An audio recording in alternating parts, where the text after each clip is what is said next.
O sea, 1 más a la n es 1 a la n más 1 de n. Bueno, a 1 a la n menos 1 lo omito, más 2 de n a cuadrado, más etcétera. Entonces, ¿qué es? Bueno, por la fórmula que hemos tenido es n por n menos 1. Bueno, más bien, mejor sería n, mejor doy la fórmula directa. N factorial sobre 1 factorial por n menos 1 factorial. Entonces, 1 factorial es 1. Entonces es n factorial sobre n menos 1 factorial. Y esto es evidentemente n, señores, porque aquí el producto es de 1 hasta n y aquí de 1 hasta n menos 1. Los primeros n menos 1 elementos de este producto se eliminan y por lo tanto esto es n. Así que esta cosa, la suma es 1 más NA más todo el resto que le puse Q. Y Q es mayor que 0, ¿no? Q es mayor que 0 porque consiste de coeficientes binomiales, potencias de A, etc. Entonces Q es mayor que 0. Así que esta cosa es mayor que 1 más NA.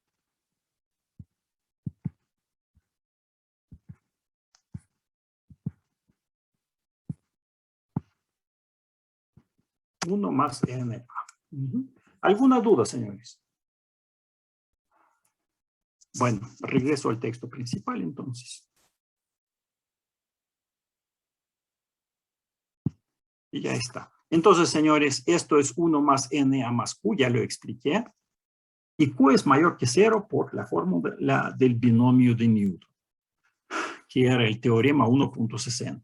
Así que X a la N, que es más grande que esto, ¿verdad? Es 1 más N. Bueno, aquí de hecho es mayor o igual, tiene que ser, está mal, porque X no es igual, sino mayor o igual que esto. Déjame apuntar. Esto es, hay que corregir este signo. Bueno, entonces mayor o igual que N por A, mayor o igual que A. Entonces, ¿qué sucede aquí? Entonces, X y el ser mayor que A quiere decir que X no pertenece a A. ¿Y qué es lo que acabamos de demostrar? Que X es menor o igual que 1 más A para todo X en A, porque no puede ser mayor, ¿no? X no puede ser mayor, ¿verdad? Si X pertenece a A, su potencia no puede ser mayor. Entonces, resulta que X es menor o igual que 1 más A para todo X en A. Es decir, A es superiormente acotado. Entonces, señores, estas dos que A superiormente acotado. Por lo tanto, por el principio del supremo, concluimos que existe el supremo de A. No un supremo, el supremo es único, así que es el supremo de A. Ok, entonces X, ahora sí, y resulta que esta es la X que estamos buscando. Entonces nuestra tarea es demostrar que la enésima potencia de X es precisamente A, que es el supremo de este conjunto. Les recuerdo que A es este conjunto, el conjunto de los X, cuya enésima potencia es menor que A. Hemos demostrado que tiene supremo y vamos a probar que X a la N es igual a A. Entonces esto, pues necesitamos ciertos cálculos. Bueno, por esto de la tricotomía, Si no es cierto, tenemos dos casos, xn menor que a o xn mayor que a. Entonces, supongamos primero que xn es menor que a, con tal de llegar a una contradicción, señores. Entonces, si xn es menor que a, entonces a menos xn es un número positivo, mayor que 0. Y vamos a considerar ese número h, ¿sí? El mínimo de estos dos números, de un medio y el número a menos x a la n, que es positivo, ya hemos visto que esto es positivo, y 1 más x a la n menos x a la n. Esto también es positivo porque 1 más x es más grande que x y la enésima potencia también es más grande que x, enésima potencia de x. Entonces, estos dos números son positivos, señores, y tomamos el mínimo de ellos, ¿sí? Tal vez sea un medio, tal vez sea este número, tomamos el mínimo. Entonces, ¿qué sucede con este h? Bueno, este h es máximo un medio, por lo tanto, h es menor que 1, ¿sí? Y h es mayor que 0 porque ambos estos números son mayores que 0. Entonces, h está entre 0 y 1. Ajá. Ok, pero además, h no excede a este número, a menos x a la n, 1 más x a la n menos x a la n. ¿Por qué? Porque es este número o más chico, un número más chico. Hemos tomado el número más chico de 2. Así que no excede este número. ¿Y qué sucede para este h? Bueno, vamos a probar que x más h a la n es menor que a. Bueno, a ver, por la fórmula del binomio, x más h a la n es x a la n más 1 de n x a la n menos 1h más 2 de n x a la n menos 2h al cuadrado más etcétera, n menos 1 de n x h a la menos 1 más h a la n. ¿Qué vamos a hacer con esta expresión larga? X a la n lo sacamos y factorizamos h en esta expresión. Entonces sería x a la n más h. Y aquí hay h's en todas partes, pero ya hay n de ellos. Entonces, el primer elemento aquí ya no tiene h. Segundo elemento tiene h en lugar de h cuadrado, etc. O sea, lo único que hemos hecho es factorizar h. Es por esto. Y le ponemos el signo menos, x a la n no cambia. En lugar de h pusimos 1. Señores, y h es menor que 1. Aquí pueden ver que h es menor que 1. Así que si ponemos 1 en lugar de h, obtenemos algo más grande. Por eso, esta expresión larga es más chica que esta. xn más h por esta parte. Ajá. Y esta igualdad la voy a explicar, porque esta parte es 1 más x a la n menos x a la n. Voy al pizarrón blanco.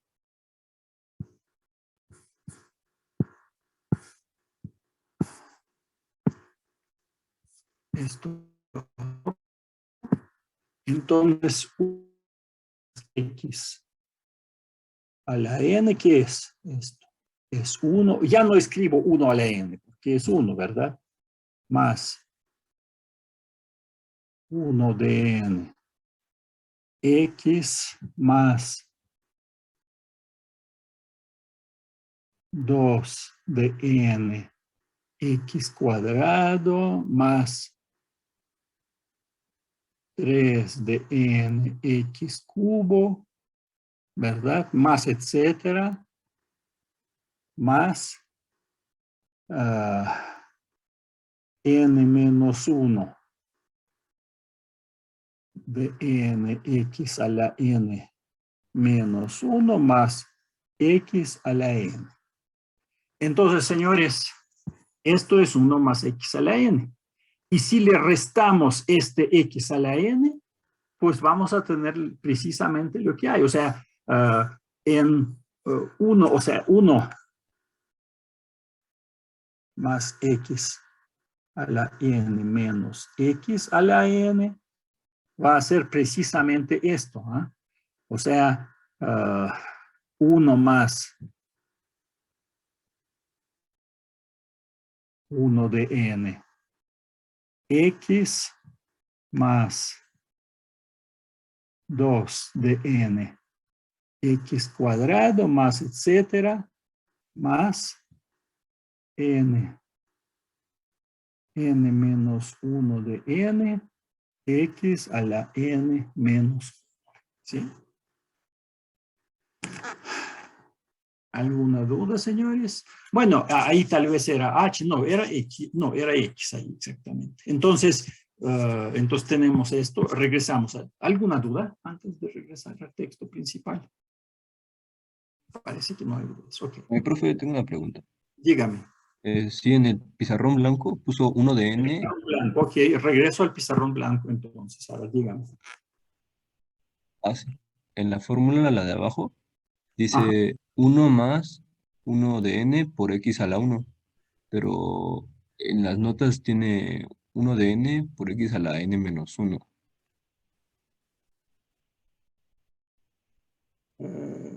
Vamos a, por eso yo creo que sí, yo creo que ahí vamos a, que ahí 1 más x a la n menos, voy a demostrar, esto ya lo esto está claro, ¿verdad? Sí. Ok, vamos a ver que en el texto principal tenemos lo mismo. Por eso estaba regresando yo al texto principal. Entonces, a ver, N1, bueno, digamos, es lo mismo del otro lado. O sea, ok, aquí tendríamos que poner, ok. Es lo mismo, nada más que aquí puse 1 más x, pero aquí realmente es x más 1, ¿no?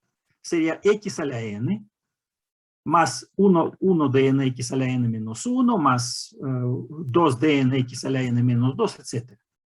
¿Sí? O sea, bueno, Es la propiedad de los reales, ¿no? Que son conmutativos, más lo en conmuto. particular, pero de hecho en el pizarrón blanco hice otra cosa. Su pregunta tiene sentido, déjenme hacer lo mismo, porque es lo mismo, pero formalmente tal vez no se nota, está bien, déjame escribirlo así. 1 más x a la n es lo mismo que x más 1 a la n, es x a la n más 1 de n, x a la n menos 1 más 2 de n, x a la n menos 2 más etcétera, más n menos 1 de nx más 1. Y ya, cuando le restamos esto, x a la n, queda precisamente lo que está ahí, ¿no? ¿Alguna duda? No, profesor, ninguno. Ajá, ok. Entonces, entonces regreso al texto principal. Y entonces, señores, esta cosa es 1 más x a la n menos x a la n. Entonces, x a la n más h por 1 más x a la n menos x a la n. Ajá, pero h es menor o igual que esta cosa, entonces h multiplicado por esta expresión es menor o igual que a menos x a la n, porque si vemos esto, ¿verdad? Si multiplicamos h por 1 más x a la n menos x a la n, se elimina el denominador aquí y tenemos a menos x. Bueno, obtenemos algo más grande. Entonces esto es menor o igual que x a la n más a menos x a la n, que es a. Y por lo tanto hemos demostrado que x más h a la n es menor que a. Y esto por definición significa, señores, que x más h pertenece a. Y x más h es más grande que x, así que x no es una cuota superior de a. Pero el supremo sí es cuota superior. Por lo tanto, hemos obtenido una contradicción. Y esta contradicción prueba que xn no puede ser menor que a. No es cierto que xn sea menor que a. A ver, señores, si hay alguna pregunta.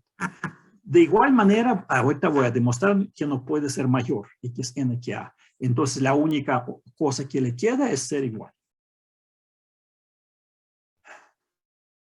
¿Alguna duda, señores? Cualquier cosa. Parece que no hay. Bueno, entonces sigo demostrando. Entonces vamos a descartar el caso de x a la n mayor que a. Vamos a probar que no puede ser tampoco. Puede ser menor que a x a la n. Y vamos a, análogamente, son cálculos análogos para demostrar que x a la n no puede ser mayor. Bueno, vamos, supongamos que es mayor, ¿no? Entonces vamos a introducir este número h, pero no es de igual manera, o sea, es mínimo de 3 números. Un medio, la misma xn menos a es mayor que 0, porque es más grande que a. Esto es mayor que 0, el mismo número mayor que 0 que acá en el caso anterior, y le agregamos x sobre 2, ¿no? Entonces, mínimo de estos 3 números. Entonces ya hemos visto que por ser mínimo de estos dos está entre 0 y 1, ¿sí? H es menor o igual que x a la n menos a sobre, bueno, porque es menor o igual, es mínimo de estos 3, ¿verdad? Pero adicionalmente podría ser x entre 2 máximo. Entonces es menor o igual que x entre 2, por lo tanto h es menor que x. Ok. Y ahora sí, para esta h mínimo de estos 3 números, vamos a escribir el binomio de Newton. Bueno, el binomio formalmente es para la suma, ¿verdad? Pero la diferencia también es la suma. O sea, es x más menos h. Entonces, menos h, así que menos h en primera potencia es menos h, segunda h cuadrado, tercera menos h cubo. O sea, van a alternarse los signos acá. Entonces es x a la n menos 1 dn, x a la n menos 1h, para cuadrado, porque es realmente, aquí es más menos h, ¿no? Aquí es más menos h al cuadrado, por lo tanto es h al cuadrado, etc. En general, ese término va a ser menos 1 a la n menos 1, n menos 1 dn x a la xh a la n menos 1 más menos 1 a la n, h a la n. Vamos a tener esta cosa. Y como antes, factorizamos todo lo que viene después de x a la n. Entonces, h por, ahora sí, la alternación de signos es, bueno, porque sacamos menos acá, 1 de nx a la n menos 1, menos n de 2x a la n menos 2h, más etcétera. ¿Sí? Todo lo que queda, pero se le quita una potencia de h. Y ahora, ¿qué es lo que vamos a hacer? Bueno, vamos a hacer dos cosas. En lugar de menoses acá ponemos máses, ¿verdad? Entonces estamos restando más, o sea, es h por un número, este número se vuelve otro número positivo. Entonces, donde pusimos puros máses y además pusimos 1 en lugar de h. Entonces, este número es más grande, restamos más, por lo tanto, hemos disminuido la expresión. Por lo tanto, es válida esta desigualdad, que x menos h a la n es más grande que x a la n menos h multiplicado por lo mismo como antes. Ya sabemos que esto es 1 a la x, 1 más x a la n menos x a la n, ¿no? Por lo que les expliqué en el pizarrón blanco. Ajá, pero h es ¿qué? Más chico que este número, ¿no? Entonces multiplicamos h por este denominador, resulta que xn menos a. Y yo puse xn menos a en su lugar, restamos más, por lo tanto se disminuye la expresión. Entonces esa cosa es más grande que x a la n menos xn a la a, que es a otra vez. Esto muestra qué cosa, que x menos h a la n sigue siendo mayor que a estrictamente, si xn es mayor que a. Entonces, señores, ¿qué sucede? Si y es mayor o igual que x menos h, su enésima potencia va a ser más grande que la enésima potencia de x menos h, mayor que a.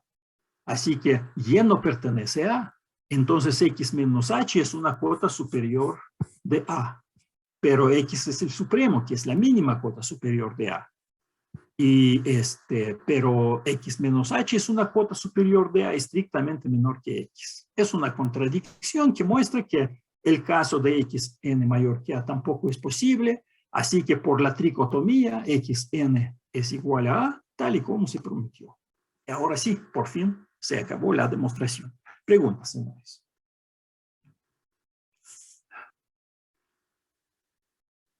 No hay preguntas. Bueno, quedó demostrado este teorema de la existencia de la enésima raíz de cualquier número positivo.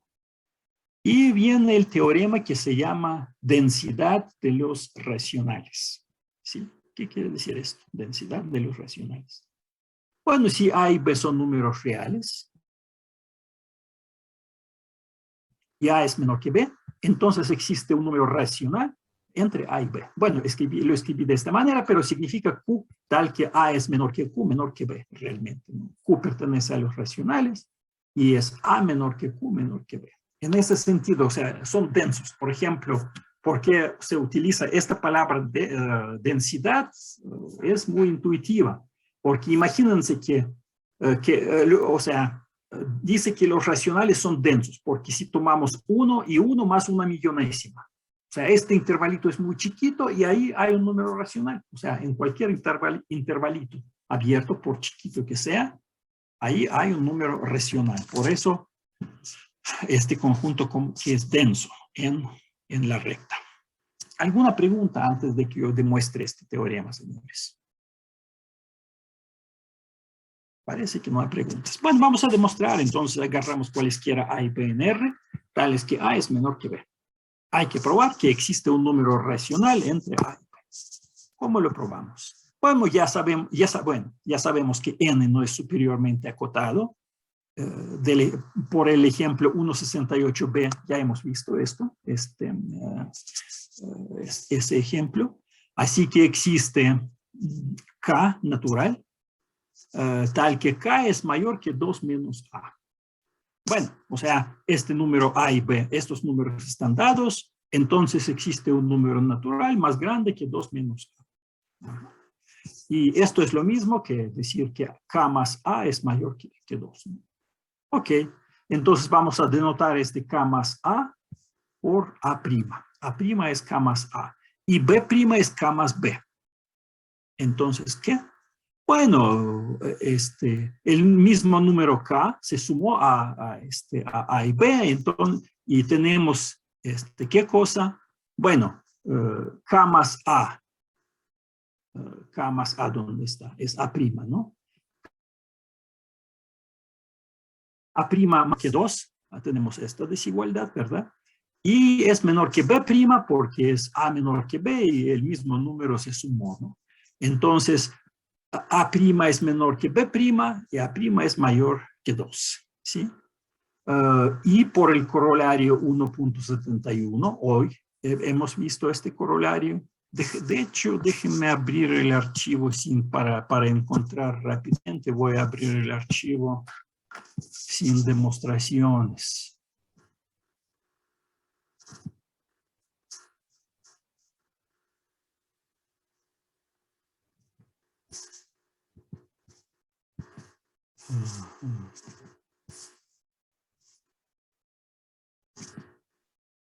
Entonces 1.71, ¿dónde está? Aquí está. Entonces, para todo epsilon mayor que 0 existe n natural tal que 1 sobre n es menor que epsilon. ¿Sí? Entonces, podemos encontrar n natural tal que 1 entre n es menor que B' menos A'. ¿Sí? Ajá, y ahora utilizamos la propiedad de Arquímedes. ¿Dónde está? Aquí está. Que para todo K mayor que 0 existe epsilon, existe n tal que n epsilon es mayor que K. Aquí está la propiedad de Arquímedes. Entonces, existe P natural en este caso, tal que P multiplicado por 1 sobre n, esto es epsilon, ¿no? Es mayor que B'. Bueno, entonces este n ya lo tenemos y vamos a considerar el conjunto A mayúscula, de los naturales, tal que m sobre n sea mayor o igual que B'. Entonces este conjunto de los naturales no es vacío, porque P, bueno, hemos visto, P sobre n es mayor que B', así que P pertenece a. Por el principio de buen orden, 69, que dice el principio del buen orden, aquí está. Si A es un subconjunto no vacío de n, entonces tiene elemento mínimo, ¿no? Esto lo hemos visto en la clase pasada. Entonces, por el principio del buen orden, existe un elemento mínimo, digamos m, en el conjunto A. ¿Sí? En este conjunto existe elemento mínimo. Y vamos a ver, 1 sobre n siempre es menor o igual que 1, este es menor que 2, este es menor que a', menor que b'. Así que, señores, 1 no pertenece a A. Para pertenecer a A, tenemos que este cociente sea mayor que b'. 1 entre n no pertenece a A. Entonces, m, este elemento de A, es mayor que 1. ¿Sí? Y vamos a considerar el número m menos 1 sobre n. ¿Sí? ¿Puede ser m menos 1 sobre n mayor o igual que b'? No puede ser, porque de esta manera m menos 1 pertenece a A. Y m es el elemento mínimo de A, lo cual es una contradicción. No puede ser m menos 1 sobre n mayor o igual que b. Por lo tanto, señores, m menos 1 sobre n es estrictamente menor que b'. ¿Sí? Bueno, y resulta que es mayor que a'. ¿Por qué? Bueno, si fuera menor o igual, entonces, ¿qué? Entonces, b' es menor o igual que m sobre n, esto por elección de m, pero esto es m menos 1 sobre n más 1 sobre n, y esto como hemos supuesto que esto es menor o igual que a', ponemos a' en su lugar, menor o igual que a' más 1 entre n, pero ¿qué sucede? Entonces, b' menos a', bueno, entonces b' menos a' es menor o igual que a' más 1 entre n. Restando a', vemos que b' menos a' es menor o igual que 1 entre n, ¿no? Por una parte, y ya sabemos que es mayor que 1 entre n, b' menos a'. Aquí es donde está, que b' menos a' es mayor, déjenme ver. Esto por la elección, no por la elección de 1 entre n. B' menos a' es mayor que 1 entre n y resultó ser, ¿dónde está? Mayor y resultó ser menor o igual. Y no puede ser, 1 entre n no es mayor que 1 entre n. Entonces eso es una contradicción y esta contradicción prueba que m menos 1 sobre n está entre estos dos números, a' y b'. Ajá. Pero ¿qué es a'? Es a más k y b' es b más k. Entonces a más k es menor que m menos 1 sobre n, menor que b más k. Restamos k y vemos que a es menor que m menos 1 sobre n menos k, menor que b. Así que este número racional se metió precisamente entre a y b. Y esto termina la demostración. He demostrado un número racional que se ha metido entre a y b, por lo cual quedó demostrado este teorema de la densidad de los racionales, señores. Preguntas.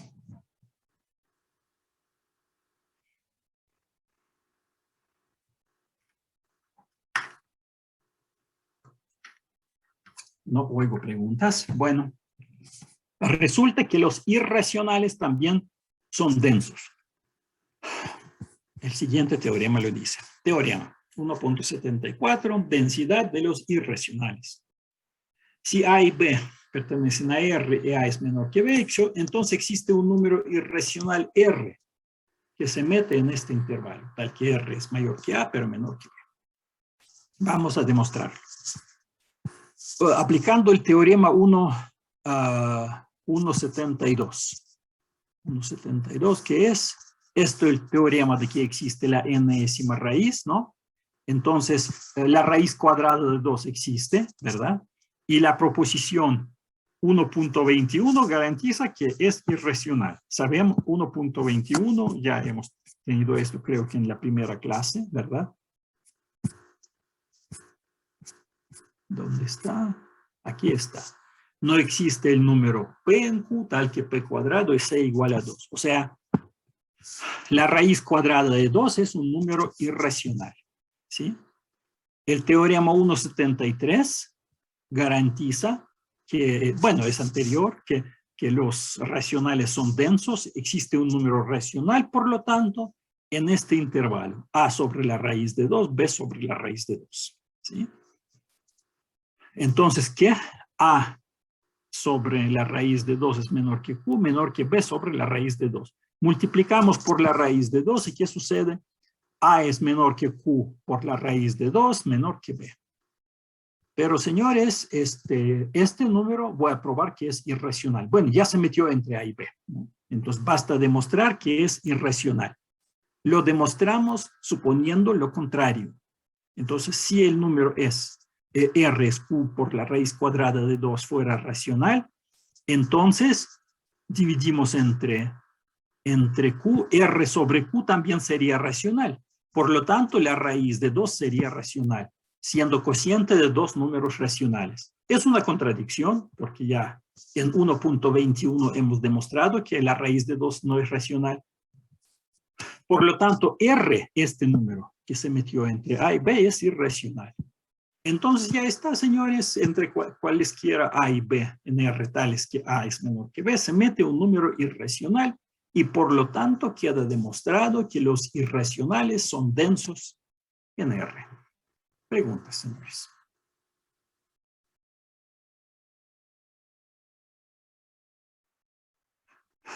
Parece que no hay preguntas. Bueno, seguimos entonces. A ver, recordatorio. Bueno, tal vez algunos sepan de qué se trata, tal vez algunos no, pero de todos modos voy a dar esta definición, pero sí, yo creo que deberían de saber esto. Entonces, dados conjuntos A y B, una función f de A en B se llama inyectiva o es una inyección si para cualquier par de puntos distintos x y en A tenemos que f de x es distinto de f de y. O sea, si x y y son distintos, x es distinto de y, entonces f de x es distinto de f de y. La función f se llama sobreyectiva o suprayectiva o es sobreyección o una suprayección. Hay muchas, aquí hay muchas maneras de decirlo. Si f de a es igual a b. O sea, ¿esto qué quiere decir? Que para todo b en b existe a en a tal que f de a es igual a b. Y la función f es biyectiva o es una biyección si es inyectiva y sobreyectiva al mismo tiempo. Entonces, tres tipos de funciones: inyectivas, sobreyectivas y biyectivas. Es un recordatorio. ¿Alguna pregunta, señores, sobre esto o cualquier otra cosa? Parece que no hay. Bueno, seguimos entonces. Bueno, ejercicio. Probar que la composición de dos inyecciones es una inyección. Espero que sepan qué es composición, ¿no? F compuesto con G de X es F de G de X. O sea, primero se aplica una función, luego la otra.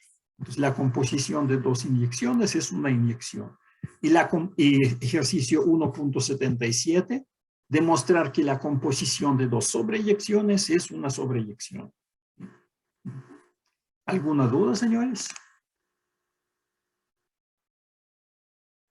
No hay dudas. El siguiente tema es conjuntos numerables. Entonces, vamos a estudiar conjuntos numerables, ¿sí? Un conjunto no vacío A se llama numerable si existe una sobreyección F de N en A. El conjunto vacío también se considera numerable. Fíjense, señores, en esta definición no podemos tener sobreyección sobre un conjunto vacío, ¿verdad? Porque ahí es para todo elemento en A, tiene que existir otro elemento y A si no tiene elementos, no hay sobreyección, ¿verdad? Entonces, hay dos partes de esta definición. El conjunto vacío es numerable y si no es vacío, es numerable si existe una sobreyección de N sobre este conjunto. Ajá. ¿Alguna duda? Esta es la definición de conjunto numerable. ¿Alguna duda, señores? No hay dudas. Ok, seguimos. Otra definición. Un conjunto A no vacío se llama finito si existe una sobreyección F de 1, etcétera, N sobre A para algún N natural. El conjunto vacío también se considera finito. Fíjense que pues los vacíos son numerables también. Bueno, de hecho es el ejercicio. En particular, vacío es tanto finito como numerable.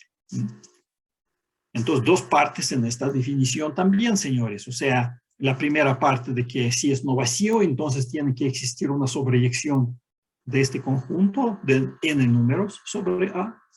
Y si es vacío, también se considera finito. Y bueno, entonces el ejercicio es demostrar que cualquier conjunto finito es numerable. Y señores, fíjense que pensando en cómo hacer ese ejercicio. Bueno, el conjunto vacío es numerable, es finito. Si es conjunto vacío, es finito. Entonces, por definición es numerable.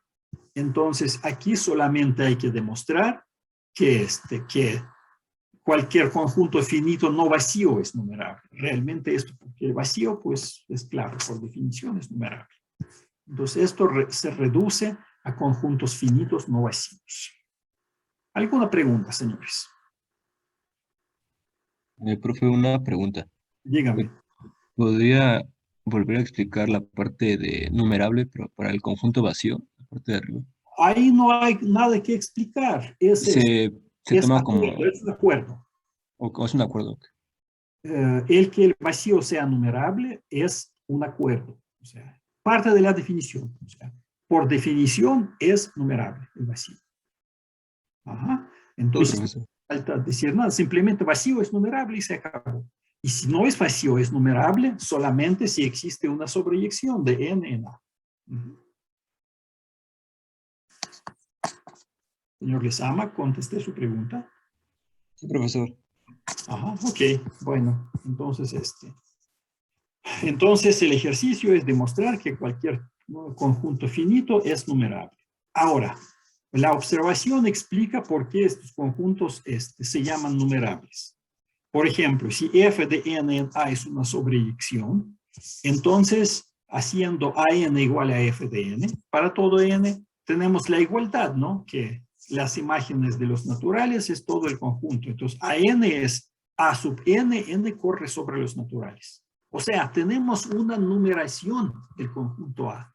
Esta es la razón para llamar a un conjunto numerable. O sea, si es numerable, lo podemos numerar. Hay una numeración. Otra vez, señores, esta observación solo sirve para no vacíos, porque el vacío, ¿cómo lo numeramos? Ahí no hay elementos para numerar.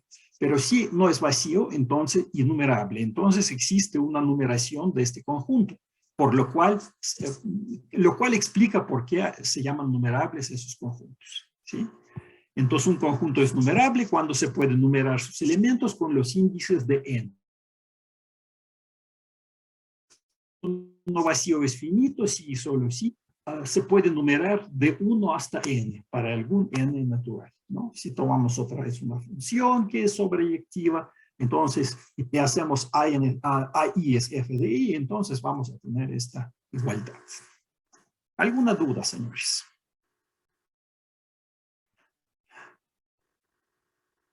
No hay dudas. Bueno, vamos a demostrar esta proposición. Es una definición equivalente para conjuntos numerables no vacíos, importante, ¿verdad? Que un conjunto no vacío es numerable A. Si solo si existe una inyección de A en N. Entonces, hablando de no vacíos, sabemos que es numerable si existe una sobreyección de N sobre ese conjunto, y esto es equivalente a que exista una inyección de A en N. Bueno, vamos a demostrarlo. Y aquí dice sí y solo sí. Entonces, entonces hay que probar la necesidad de la suficiencia. Entonces, la suficiencia, por ejemplo. Supongamos que existe una inyección F de A en N. ¿Sí? F de A en N es una inyección. Hay que probar ¿qué cosa? Que existe una sobreyección del otro lado, o sea, de N sobre A. O sea, que A es numerable. ¿Cómo lo demostramos? Bueno, pero A es distinto del vacío, entonces podemos tomar por lo menos un puntito A en A, le llamamos B. Tomemos un punto B en A. Para cualquier n natural, si existe A en A, tal que f de A es igual a n, o sea, f es esta misma inyección, ¿no? Entonces hacemos g de n igual a A. Ajá, o si existe A en A tal que f de A es n, hacemos g de n es A. Y observemos qué cosa, que dicho A es único, ya que F es una inyección. No puede haber dos A's iguales al mismo elemento. Por lo tanto, este A es único. ¿Sí? Sí, pero un tal A no necesariamente existe. Entonces, si no existe A en A tal que F de A es N, porque esta inyección no necesariamente debe ser sobreyectiva. Entonces, si no existe tal A, hacemos G de N es igual a B. Bueno, este B elegido al principio. Hacemos G de N igual a B. Y esto ya nos da una función, G de N en A. Si A pertenece a A, entonces G de F de A es igual a, por definición de F de A. Si F de A es N, entonces, por nuestra elección de G, tenemos que G de F de A es A. Así que G es una sobreyección y por definición A es numerable, ¿no? Existe una sobreyección de N sobre A y esto muestra que A es numerable. Es decir, hemos probado la suficiencia. A ver, señores, si hay alguna duda sobre esta parte de la demostración o de cualquier otra cosa. Parece que no hay preguntas. Bueno, ¿qué es la necesidad? A ver, ya estoy hablando demasiado. A ver si señor Rosas me está escuchando. Señor Rosas, ¿está aquí? Señor Rosas. No, ¿qué pasa? Señor Rosas, ¿qué pasó? No pasó nada. Yo le estoy haciendo una pregunta, señor Rosas. ¿Podría formularme qué es lo que hay que probar para la necesidad? ¿De qué proposición? ¿De la 1.82? Esta proposición que estamos viendo, 1.82. Es que la verdad ahorita no estoy comprendiendo mucho porque me va como con el retraso del Zoom con respecto a su voz. Y no... Bueno, pero está viendo, ahora me está escuchando, que la necesidad, ¿me podría formularla, por favor? ¿Qué es lo que tenemos que demostrar como necesidad?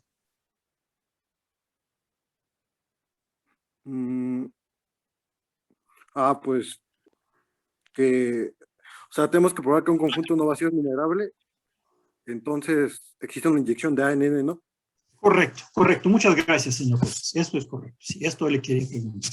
Sí, señores, entonces yo de vez en cuando así los voy a despertar de esta manera, ¿sí? Para saber si siguen en clase, porque es muy fácil, ¿verdad? Poner Zoom y irse a tomar cervecita o no sé qué, ¿verdad? Entonces, si yo noto que no está en clase la persona, entonces le pongo ausencia. Entonces, y bueno, y además, pues quiero saber si siguen, si entienden lo que estoy diciendo, etcétera. O sea, voy a checar así, evidentemente no a todos, pero a algunos, qué tal, si están trabajando, si siquiera están en clase. Ok, pero bueno, su compañero está y sí contestó correctamente la pregunta. Ok, señores, entonces necesidad. Supongamos que A es un conjunto numerable, hay que probar que existe una inyección, de A en N.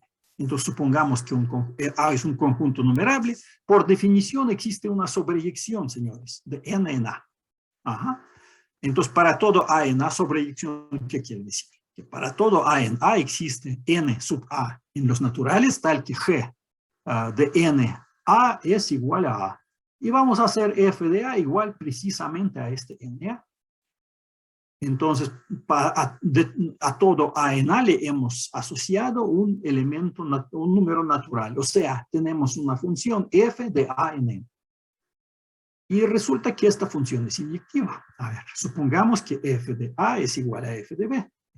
Pero entonces NA es igual a NB, ¿verdad? Porque pues, por definición es NA es F de A y NB es F de B. Pero por la elección de NA y NB tenemos que G de NA es igual a G de NB, ¿verdad? Es A, es G de NA. ¿Por qué? Porque, bueno, es el mismo número. Entonces, G de este mismo número es igual, pero entonces A es igual a B. Y esto es una definición equivalente de inyección. O sea, si F de A es igual a F de B, entonces A es igual a B. Es evidentemente una manera equivalente de decir que F es una inyección. Entonces ya tenemos una inyección de A en N y por lo tanto se probó la necesidad. Preguntas, señores.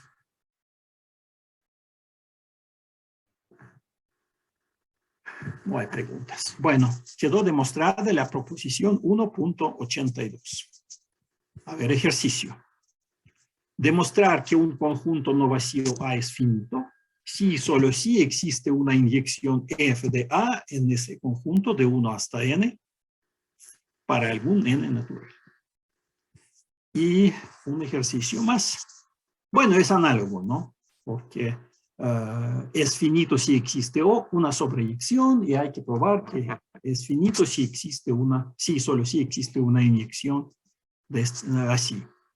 El siguiente ejercicio es así. Supongamos que A es un conjunto finito. Demostrar que si B está contenido en A, entonces B también es finito. Un conjunto más chico que finito es finito. Si C es un conjunto y existe una sobreyección de A en C, entonces C también es finito. O sea, la sobreyección manda finitos sobre finitos. Si D es un conjunto y existe una inyección de D en A, entonces D también es finito. ¿Sí? O sea, si tenemos una inyección en conjunto finito, nuestro conjunto es finito. Y el siguiente ejercicio declara lo mismo para numerables. O sea, supongamos que A es un conjunto numerable. Demostrar que si B es un subconjunto de A, entonces B también es numerable. Si C es un conjunto y existe una sobreyección f de A en C, entonces C es numerable. O sea, sobreyección de numerable sobre algo es numerable. Si D es un conjunto y existe una inyección f de D en A, entonces D también es numerable. La inyección, bueno, ya hemos visto que si existe inyección de un conjunto en los naturales, entonces es numerable. Pues resulta que si existe una inyección en un numerable, entonces el conjunto es numerable.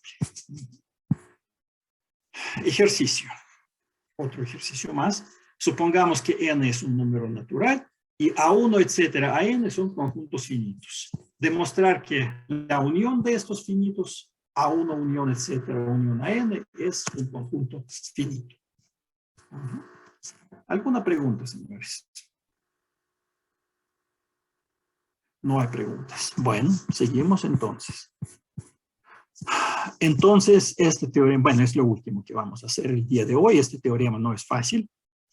Y básicamente, bueno, regresando acá, una unión finita de finitos es un conjunto finito. Y aquí resulta que una unión numerable de numerables es numerable. O formalmente, supongamos que AN, n corre sobre los naturales, es una familia de conjuntos numerables. Entonces, la unión de estos conjuntos también es un conjunto numerable. Bueno, la demostración no va a ser fácil, señores. A ver si hay alguna pregunta antes de que yo lo demuestre.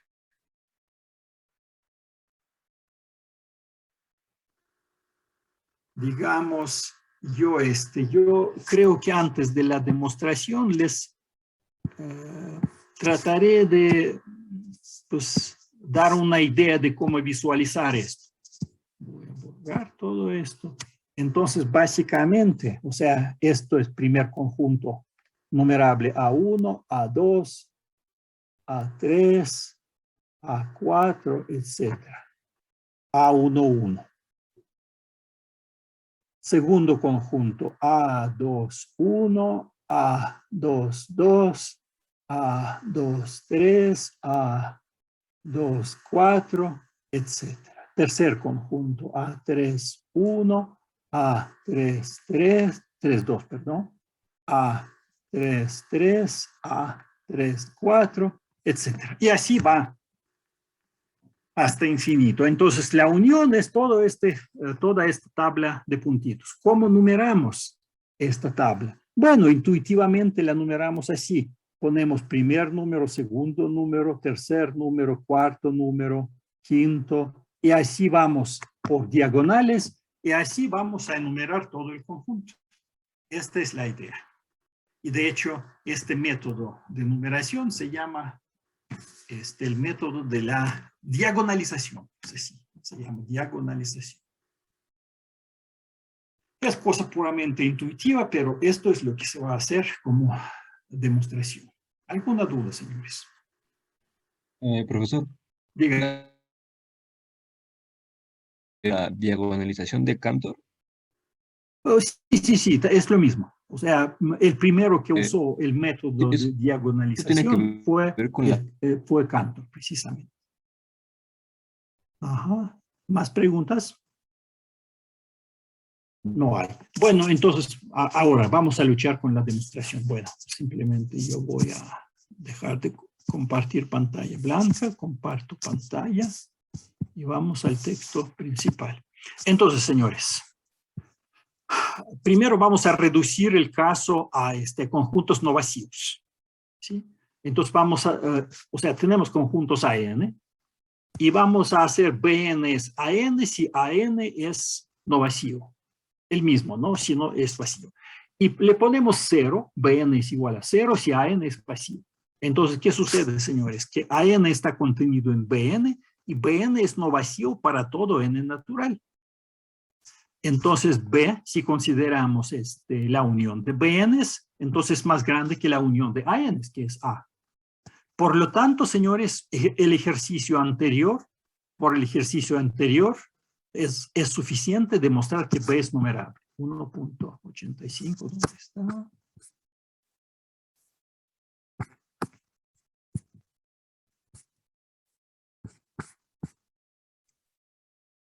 Aquí está. Si un conjunto es más chico que numerable, también es numerable. Entonces, señores, basta probar que este conjunto más grande es numerable. ¿Sí? Esto es lo que va a hacer. Ok, y la demostración, vamos a considerar dos casos. Primero vamos a suponer que cada Bn es finito, señores. Cada Bn es finito. Y bueno, por lo tanto, lo podemos enumerar de esta manera. Bn es B1n, B2n, etcétera, Bnkn, para todo n natural. ¿Sí? Y hay que probar que la unión es numerable. Y vamos a considerar los conjuntos C1. Bueno, K1 viene de esta numeración, de 1 hasta K1. C2 de K1 más 1 hasta K2, y etcétera. O sea, Cn es el número anterior más 1, y así seguimos, Kn-1 más 2, etcétera, Kn-1 más Kn. O sea, bueno, voy a dibujarlo mejor. Déjenme ver. Voy a utilizar otra vez el pizarrón blanco. Entonces, esto lo borro. Entonces, consideramos los conjuntos C1, ¿no? 1, 2, K1. Esto es C1. K sigue K1 más 1, K1 más 2, etcétera. K2. Esto es C2. Ay, caray, esto sí que no se ve bien. C2, luego va K2 más 1, K2 más 2, etcétera, K3. Este conjunto es C3. Y así, K3 más 1, etcétera, hasta K4, esto va a ser C4, ¿sí? O sea, vamos a considerando, o sea, de hecho hemos partido los naturales en estos conjuntos C1, C2, etcétera, C. ¿Alguna pregunta sobre esta visualización, señores? Bueno, entonces así es como partimos los naturales. Voy a dejar de compartir el pizarrón blanco, regreso. Compartir la pantalla y aquí está el texto principal. Entonces tenemos C1, etcétera, C2, Cn, etcétera, para todo n natural.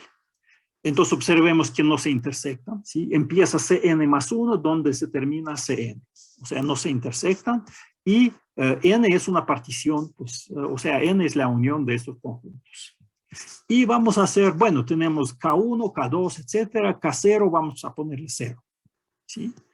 Y si tenemos un M natural, entonces existen, bueno, como N es la unión de estos conjuntos, existe el número del conjunto en el cual está. O sea, existe N y I naturales, tal que M es Kn menos 1 más I. Porque Cn tiene precisamente esta forma, señores. Aquí está Cn. Entonces, este número es Kn menos 1 más I. Y entonces hacemos, ¿qué cosa? Hacemos f de m, de esta m, igual a bni. Aquí tenemos N, aquí tenemos I.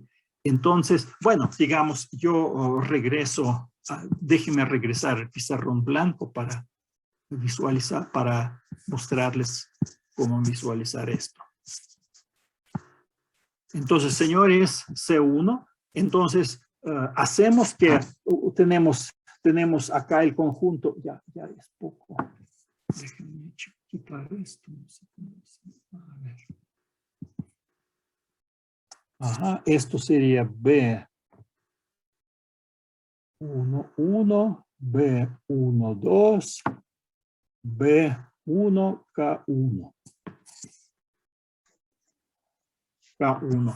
Entonces, señores, se mapea este conjunto 1 sobre B1, 1, 2 sobre B2, 2, K1 sobre B1, K1. Y, por ejemplo, acá en C3 serían B3, 1. Esto se mapea sobre B3, 2. Esto se mapea sobre B3, K3. Entonces, señores, cada uno, o sea, así determinamos una función en todos los naturales, ¿no? Porque si en este segmento de partición lo mandamos sobre los respectivos elementos B y N, ¿sí? Entonces, bueno, ¿alguna duda sobre esto, señores? Bueno, regreso al texto principal.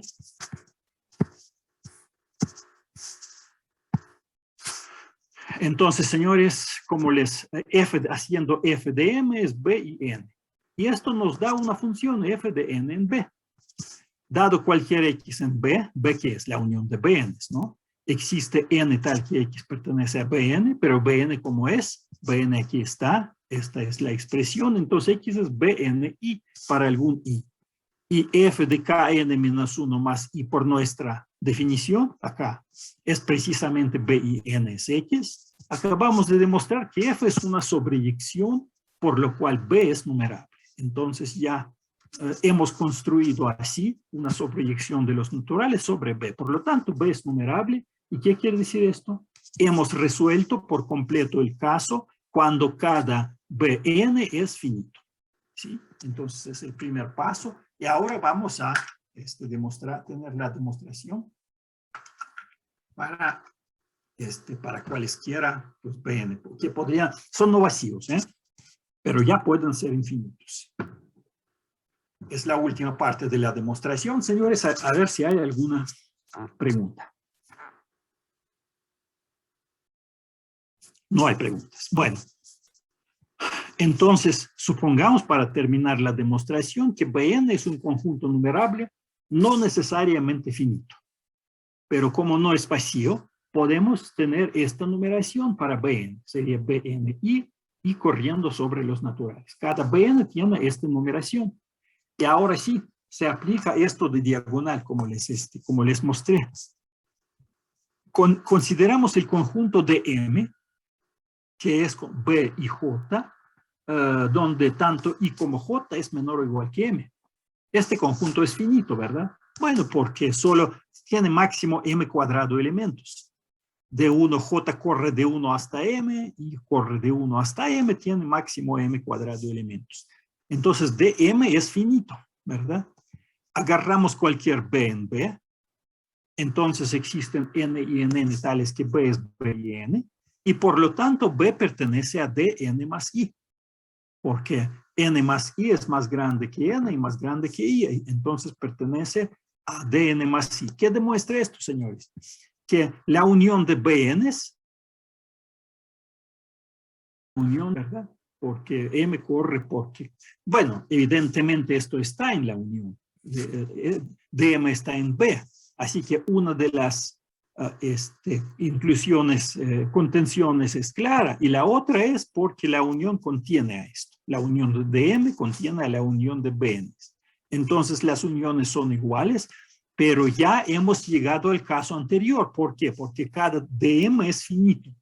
Entonces hemos representado el conjunto B como unión numerable de conjuntos finitos, y por lo tanto B es numerable por el caso anterior, y el teorema quedó demostrado.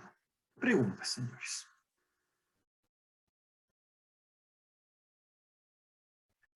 Parece que no hay preguntas. Bueno, entonces voy a apuntar que este corolario es el que vamos a empezar con este corolario el lunes.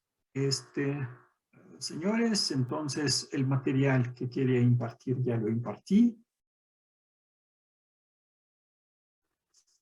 Bueno, entonces dejo de Profesor, compartir. disculpe. Dígame. Una duda con respecto al problema 9 de la tarea. Bueno, entonces voy a dejar de compartir. Entonces, no, pantalla. Si hace falta, voy a cerrar el texto principal. Y entro en las tareas, ¿verdad? A ver.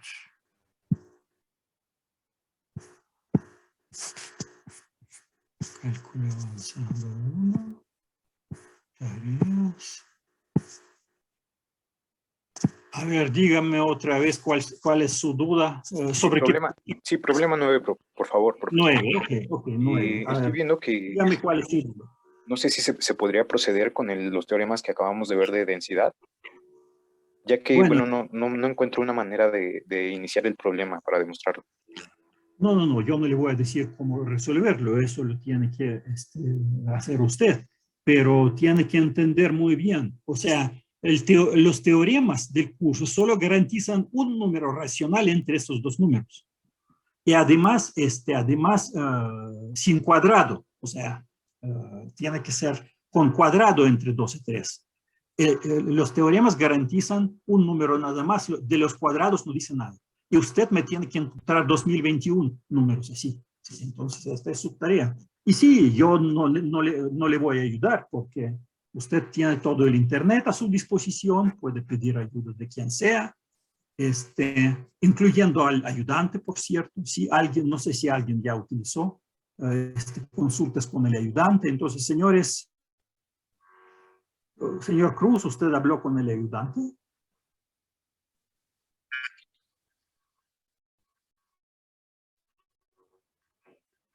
Ok. Sí, entonces, pero le hace...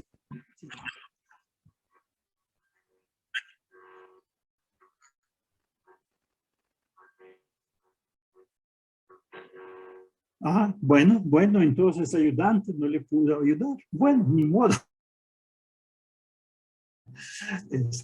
No. Formalmente lo tiene que resolver usted. No hay el ayudante. Usted solito lo tiene que resolver. Y bueno, otra vez están bibliotecas, internet, el que sea. No importa. Puede copiar de sus compañeros. Si sus compañeros lo pueden resolver, puede hacer lo que quiera. Nada más que tiene que firmar su solución, poner su nombre, etcétera. Para esto es el formato. Y por eso, si el formato está mal, es 0, fíjense. Entonces, hay que cumplir el formato, poner sus apellidos, etcétera. Y pues, a ver si me manda la solución. Profesor, sí. Pero esta primera Dígame. tarea y la primera conjunto de ejercicios se resuelve únicamente con todo lo que hemos visto hasta ahorita. Sí, por supuesto. De hecho, bueno, hemos visto la inducción, evidentemente, para este problema hace falta inducción matemática. ¿Qué otra cosa? Hace falta cortadura, la noción, la definición de cortadura de Kint, ya hemos visto esto, ¿no? ¿Qué es cortadura? Bueno, aquí no hace falta nada, son números. Aquí hay que saber, bueno, que son números racionales, ¿verdad? Ya hemos visto números racionales. Aquí también cuestión de números racionales otra vez. Aquí incluso números enteros y la raíz de 2. Entonces ya hemos visto todo lo que hace falta para resolver la tarea. No hace falta ninguna cosa adicional, porque son puras definiciones que hacen falta. Bueno, el método de la inducción matemática, ya hemos visto esto, así que sí, absolutamente todo lo que hace falta para resolver tareas, ya lo hemos visto. Gracias, profesor. ¿Más preguntas, señores? Díganme.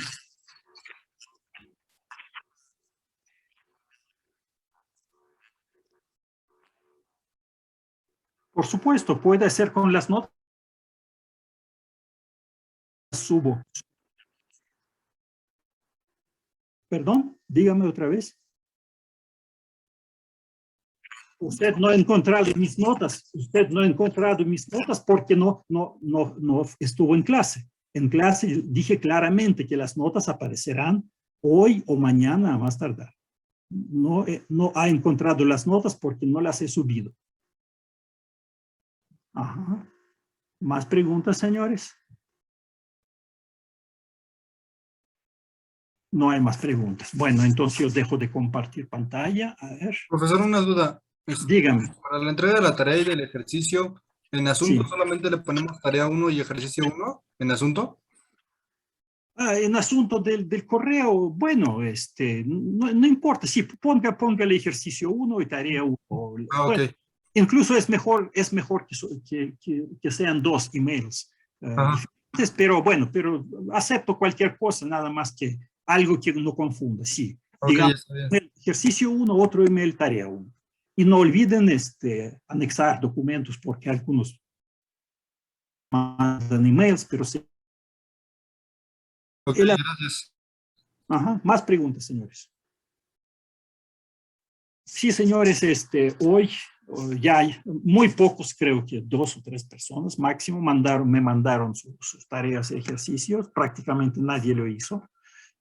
Y pues hoy a las 24 horas se termina el plazo, o sea, ya después de esto no recibo nada, no, tienen que, la fecha del envío del correo tiene que ser el viernes, antes del 24 horas. A ver, señores, última oportunidad de preguntar cualquier cosa o comentar algo. Sí, una pregunta, profe. Dígame. Bueno, en la página dice de 0 a 24 horas del sábado No, o no, del viernes. sábado no dice para nada, dice viernes. Ok. Hoy es el último día, nada de sábados, viernes. ¿Más preguntas? Ok, bueno, la clase se acabó. Nos vemos el lunes. Hasta luego, señores.